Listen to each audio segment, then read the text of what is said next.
अहम खबर यहाँ शामिल करते चले। पाकिस्तान में कोरोना वायरस के मरीजों के ताज़ा आदाद-ओ-शुमार national command and operation centre की जानिब से शाया हो चुके हैं, जिसके मुताबिक पाकिस्तान में एक्टिव पेशेंट्स की तादाद 7,952 है, जबकि गुज़िश्ता 24 घंटे के दौरान 742 केसेस रिपोर्ट हुए हैं। पाकिस्तान में कोरोना केसेस की तादाद अब मजमूई तौर पे 10,513 हो गई है। मुल्क के अंदर अब कोरोना के 2,337 मरीज अब तक सेहतियाब हो चुके हैं और गुज़िश्ता 24 घंटे के दौरान 15 अफराद जाँ बहक हो चुके हैं। पाकिस्तान में कोरोना से जाँ बहक होने वाले अफराद की मजमूई तादाद 224 हो चुकी है और गुज़िश्ता 24 घंटे के दौरान 6,700 टेस्ट कोरोना के किए गए, जो कि अब तक एक दिन में किए जाने वाले सबसे ज़्यादा टेस्ट हैं। और पाकिस्तान में अब तक 1,24,549 टेस्ट कंडक्ट किए जा चुके हैं।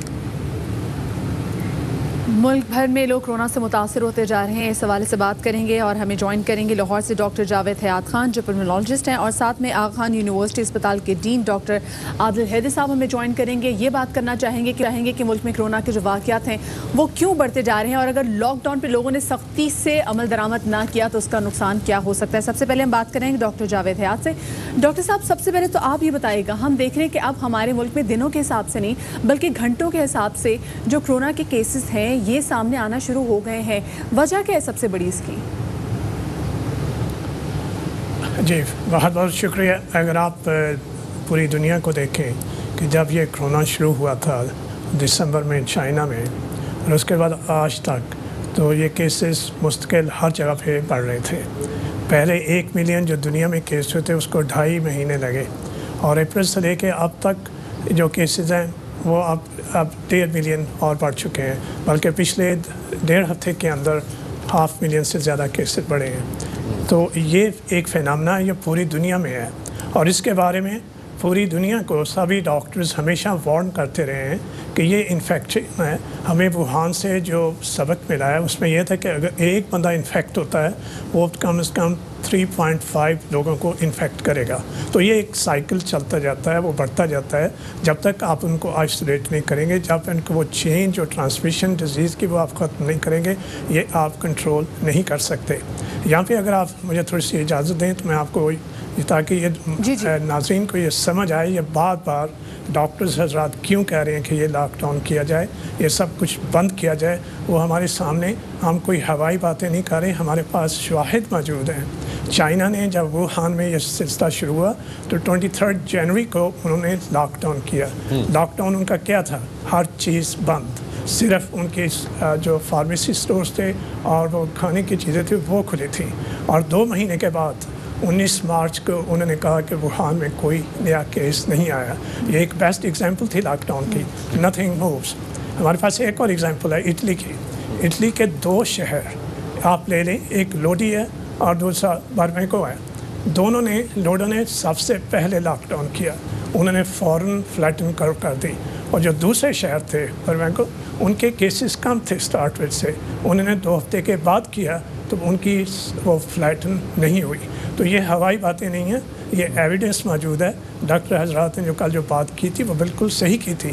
पूरी दुनिया में इस पर लॉकडाउन चल रहा है। चाइनीज़ डेलीगेशन जब यहाँ आए थे तो उनसे जब बात हुई थी तो उन्होंने कहा ये मजाक है, ये आपने 2 हफ्ते का लॉकडाउन किया और उसके बाद आपने रिलैक्स किया, उसमें 40 के करीब डिफरेंट एग्जम्पशंस दी, फिर लॉकडाउन किया, ये बहुत बड़ा मजाक है। Lockdown means lockdown, nothing moves, that's what they said. 1 महीने आप कंप्लीट लॉकडाउन करें और उसके बाद देखें ये केसेस कम हो जाएंगे। इसमें यह भी बताता चलो ये डॉक्टर्स ने बिल्कुल ठीक बात की है। इटली में अगर आपको देखा हो कि शुरू में इतने हॉस्पिटल्स जो थे वो ओवरवेलम हो गए थे, डॉक्टर्स के पास कोई रिसोर्सेज नहीं थे, वेंटिलेटर्स नहीं थे, बेड्स नहीं थे। नतीजा क्या निकला कि लोगों को सड़कों पे डालना पड़ा। सर सारी सूरत हाल हम आगाह करते जा रहे हैं अपने नाज़रीन को इस हवाले से, लेकिन मैं चाहूँगा डॉक्टर आदिल को यहाँ शामिल गुफ्तगू करें। डॉक्टर साहब आप बताइएगा कि जैसे कल हमारे सीनियर तरीन डॉक्टर्स आए और उन्होंने आके रिक्वेस्ट की कि खुदारा आप घरों में रहें और इबादत ना करें। जो आम लोग हैं वो समझ नहीं पा रहे कि अगर वो इज्तिमाई इबादत करते हैं तो उससे बीमारी कैसे फैलेगी और कितनी फैलेगी। हमने देखा पहले 5,000 केसेस 39 दिन में हुए, अगले 5,000 केसेस 4 दिन में 5 दिन में हुए। थोड़ा सा सवाल से आगाह कीजिएगा। जी, अस्सलाम वालेकुम and thank you again for having me on the show Shafaat साहब और मैडम मदिया।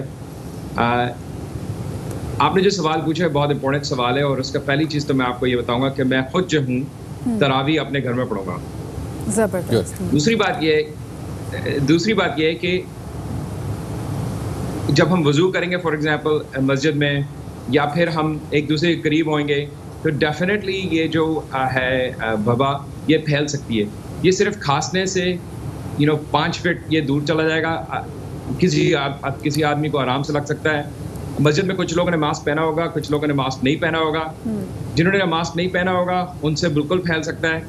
और मोस्ट इम्पोर्टेंटली ये काफ़ी लोगों को पता नहीं होता है कि उनको ये बीमारी है, ये वबा लग चुकी है, और उनको ना बुखार है ना उनको कोई तबीयत ख़राब है, और फिर वो आगे बगैर अनोइंगली लोगों को पहुंचाते रहेंगे।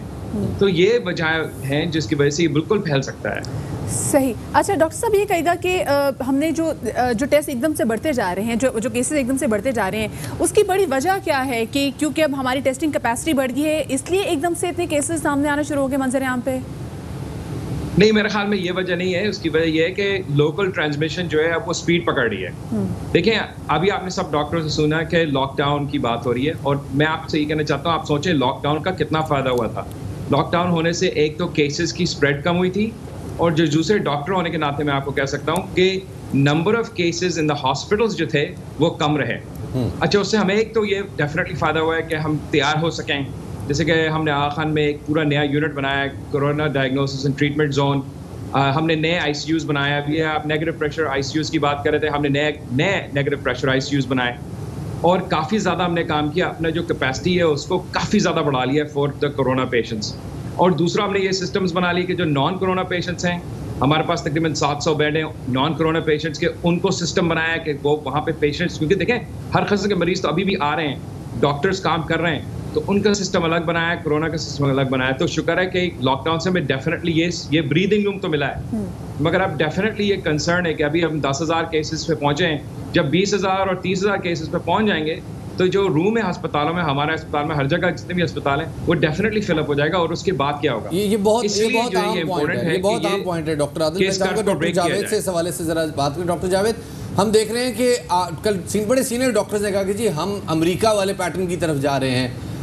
अगर हम अपने मुल्क में डेथ रेट देखें तो स्टार्ट में ठीक है वो 1.1-1.2% था ऑफ द रजिस्टर्ड केसेस, और अब वो कहीं 2.1-2.2% के करीब है। लेकिन जो अमेरिका, स्पेन, इटली या बरतानिया में जो डेथ रेट है वो कोई 10 से 12% के करीब है।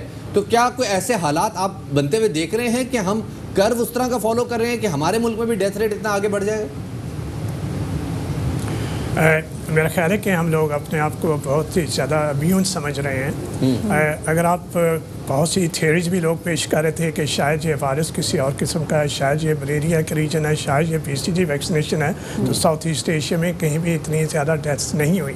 अगर आप देखें तो आहिस्ता आहिस्ता पिछले 1-2-4 दिन में आपने देखा डेथ रेट बढ़ गया है। तो हमें इस फॉल्स सेंस ऑफ सिक्योरिटी में नहीं रहना चाहिए कि शायद हम इससे महफूज रहेंगे, और ये बढ़ता जा रहा है। इंडोनेशिया में 6% पे चला गया है, जो आज से 2-3 हफ्ते पहले 2% था। तो ये कतई तौर पे हमें ये नहीं समझना चाहिए। डॉक्टर साहब ने बड़ी अच्छी बात की कि हमें एक वक्त मिल गया लॉकडाउन में अपनी तैयारी करने का। जो चाइना में यही नुकसान हुआ था कि अचानक डॉक्टर्स तैयार नहीं थे, उनके ओवरवेलम हो गया उनका हेल्थ सिस्टम। तो खुदारा ये इस फॉल्स सेंस पे ना रहें कि शायद हमें ये इतना हिट नहीं करेगा। हम उसी पैटर्न पे जा रहे हैं, आहिस्ता आहिस्ता हमारा डेथ रेट भी बढ़ता जा रहा है। अच्छा डॉक्टर जावेद साहब, ये बताइएगा कि जैसे भी आपने बोला कि वुहान में 23 जनवरी को जब उन्होंने लॉकडाउन लगाया तो तकरीबन 2 महीने बड़ा सख्त लॉकडाउन था। उसके बाद देखा कि वुहान में जो केसेस आना ख़त्म हो गए। पाकिस्तान में जिस तरीके से भी यहाँ पे लॉकडाउन चल रहा है, लॉकडाउन में जो नरमी भी कर दी गई है, अगर सूरत हाल ऐसी रही, लोग सड़कों में बाहर आते भी रहे और जिस तरह से ग्रॉसरी में साथ खड़े भी रहते रहे, तो आपको क्या लगता है कि ये जो वायरस है कितने अरसे पाकिस्तान में रहने के इसके चांसेस हैं? इसमें आपको मैं पाकिस्तान की भी थोड़ी सी मिसाल देता हूँ। जब ये लॉकडाउन था तो हमारा जो था जो मैं इन्फेक्टिव रेट था वो 1.8 था। तो लॉकडाउन का यहाँ भी फ़ायदा हुआ था। तो हमारा ख्याल यही था कि ये लॉकडाउन अगर चलता रहा तो शायद हम 1 पे ले आएंगे, जिस पे आपका ये पैंडमिक कंट्रोल हो सकता है। आपने शुरू में लोगों के आपने सारी वो तासर सुनाए कि हमारा जो 3 महीने में पीक होने का ख्याल था कि जब फरवरी में आपका केस आता है तो मई में किसी हद तक ये पीक पे पहुंचेगा। कब ये ख़त्म होगा ये डिपेंड करेगा कि हम लोग इसको किस तरह से, जो हमारी जो पॉलिसीज़ हैं उसको किस तरह से अमल करते हैं। खौफ इस बात का है कि जब रमज़ान में ये तरावी के लिए जाएंगे, डॉक्टर साहब ने बड़ा अच्छा पॉइंट, और पूरी दुनिया में हर किस्म के मजहबी जो मकामात वो बंद हैं पूरी दुनिया में। हरम शरीफ बंद है, आपको वो मदीना में बंद है, पूरी दुनिया में हर तरह के, खा वो ज्यूज़ के हों, वो क्रिश्चियंस के हों, मुस्लिम्स के हों। तो हमारे यहाँ खुदा रहा, इस पर दोबारा सोचें ये आप क्या करने जा रहे हैं। अच्छा डॉक्टर साहब, डॉक्टर आदिल साहब, मैं आपसे अगर आप इजाज़त दें तो मैं एक सियासी सवाल पूछना चाहूँगा। हालांकि डॉक्टर से बिल्कुल सियासी बात नहीं करनी चाहिए, लेकिन मैं बहरहाल मजबूर हूँ, ये सवाल पूछना बनता है। हम देख रहे हैं कि लॉकडाउन की सूरत हाल को लेके एक सूबा और हमारी वफाकी हुकूमत या आपस में कुछ तनाव की कैफियत में है, कुछ पॉलिटिसाइज हो गया है मामला। आपका कमेंट चाहूँगा इसमें कि अगर ये मामला पॉलिटिसाइज होता है तो इसका खमियाजा हमें भुगतना पड़ेगा, आपको भुगतना पड़ेगा या गवर्नमेंट को भुगतना पड़ेगा? देखें ये कोई इतनी बड़ी चीज़ नहीं है कि फेडरल कुछ कह रहा है और स्टेट जो है प्रोविंशियल कुछ कह रहा है। पूरी दुनिया में ये इस तरह से होता है, डिफरेंट ओपिनियंस होते हैं, जो कि एक कम्युनिटी है वो एक बात कह रही होती है और फेडरल जो है वो एक बात कह रही होती है। हमें ना इस चीज़ को बढ़ाना नहीं चाहिए। ये बहुत अच्छी तरह से मैंने तो देखा है कि जो चीफ मिनिस्टर सिंध है, first of all I think वो बहुत ज़बरदस्त काम कर रहे हैं, ठीक है। एंड उनके जो ताल्लुकात हैं विद द मिनिस्टर वो भी बहुत अच्छे हैं। अगर आप उनको डायरेक्टली देखें वो बात क्या कर रहे हैं, वो एक्चुअली बहुत अच्छी डायलॉग कर रहे हैं। And we should promote this positive dialogue between the leaders, वैसे इंस्टेड ऑफ सेइंग कि जी उनमें आपस में तनाजुन है, तनाजुन नहीं। I think they having a discussion at very high level. दोनों बहुत इंटेलिजेंट से, अगर आप चीफ मिनिस्टर साहब को देखें वो खुद से जिस तरह से ग्राफ समझाते हैं as if he is an epidemiologist, और ऑब्वियसली जो फेडरल मिनिस्टर है he is a WHO expert, तो they are having a very good conversation.